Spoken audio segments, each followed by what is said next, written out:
Bienvenue, aujourd'hui on va creuser un sujet assez fascinant, une plateforme d'intelligence artificielle nommée Bolt. D'après un article récent de TechGuru, elle permettrait de créer des applications fonctionnelles en quelques secondes. Et ça sans aucune compétence en programmation apparemment. Bonjour. Oui, c'est une promesse assez forte. Notre objectif aujourd'hui, c'est de comprendre un peu mieux comment ça marche, cet outil Bolt, et surtout, qu'est-ce que ça implique pour l'avenir du développement logiciel. Imaginez, on décrit une idée et hop, une application prend forme. C'est ça. Et ça s'inscrit en fait dans une tendance plus large où l'IA transforme beaucoup de domaines. Le développement logiciel n'est pas épargné, bien sûr. Non, clairement pas. Bolt, ça a l'air d'être un exemple assez marquant de cette démocratisation, de cette volonté de rendre la création d'applications plus accessible. L'article le souligne bien d'ailleurs. Alors, justement, comment ça fonctionne concrètement? L'article parle de prompt. Oui, des descriptions textuelles fournies par l'utilisateur. En gros, on dit à l'IA ce qu'on veut. L'article de TechGuru donne un exemple. L'auteur a essayé de créer une application MacOS. Il a donné un prompt, généré via ChatGPT, je crois. C'est ça. Sauf que Bolt, lui, est spécialisé dans le web. Donc, au lieu d'une app macOS, Il a proposé une solution web, en React. exactement. React, qui est une techno web très répandue pour les interfaces. Ce qui est intéressant, c'est cette adaptation, mais aussi la limite, hein. Il fait du web. Oui, mais le point clé souligné, c'est la vitesse. En quelques secondes, l'interface web était là. Voilà. Pour quelqu'un qui ne code pas, voir son idée, même simplifiée ou adaptée, se matérialiser si vite, ça doit être assez bluffant. C'est le mot utilisé, oui, bluffant. Et ce qui est fascinant là-dedans, c'est cette simplification à l'extrême du processus. Plus besoin de maîtriser les détails d'un langage pour avoir un premier jet. Ça abaisse drôlement la barrière à l'entrée, comme le disait l'article, avec la démocratisation. Tout à fait. Mais ça ne s'arrête pas à la création initiale, si j'ai bien compris. On peut aussi modifier des projets. Oui, et ça, c'est peut-être encore plus intéressant. L'auteur raconte avoir ajouté une fonction, une petite calculatrice de jours entre deux dates. Comment? Simplement en reformulant son prompt de départ. Et l'IA aurait intégré la nouveauté. Tout en gardant l'interface et la structure existante. C'est ce qui est dit. Et cette capacité d'itération, elle est cruciale. L'IA ne fait pas que générer du code à partir de rien, elle l'adapte. Elle comprend le contexte, en quelque sorte. Voilà, elle préserve la logique, le design, ce qui est souvent un casse-tête quand on fait évoluer un projet manuellement. C'est une vraie simplification, si ça tient ses promesses, hein.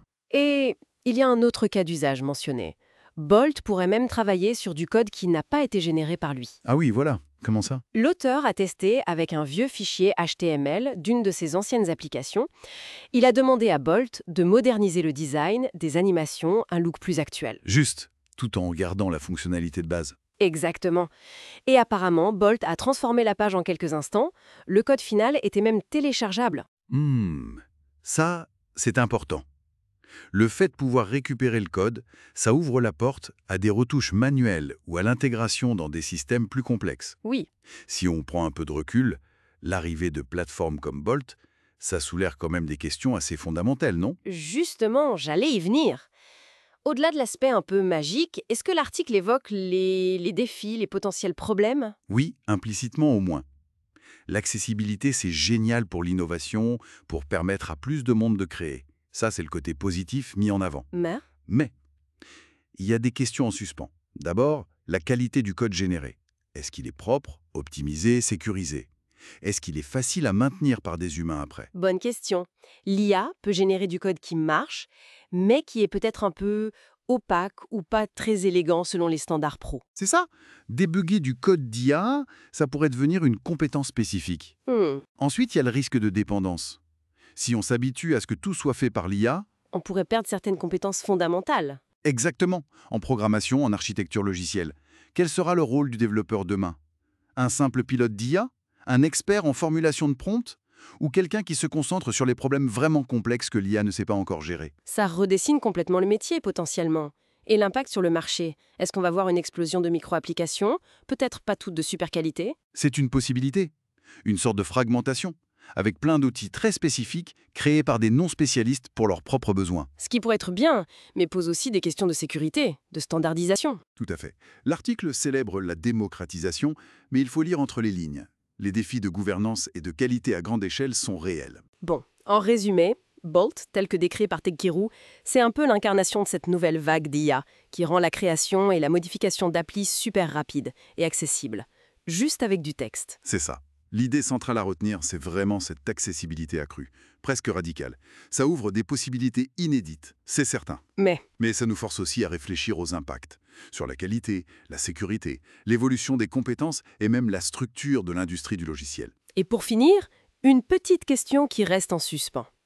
Si l'IA peut générer et adapter le code si facilement à partir d'une simple description, qu'est-ce qui va vraiment faire la différence demain? Hmm. La capacité à bien décrire l'usage, la vision globale du projet, ou est-ce qu'une nouvelle forme d'expertise va émerger? Ça laisse matière à réflexion.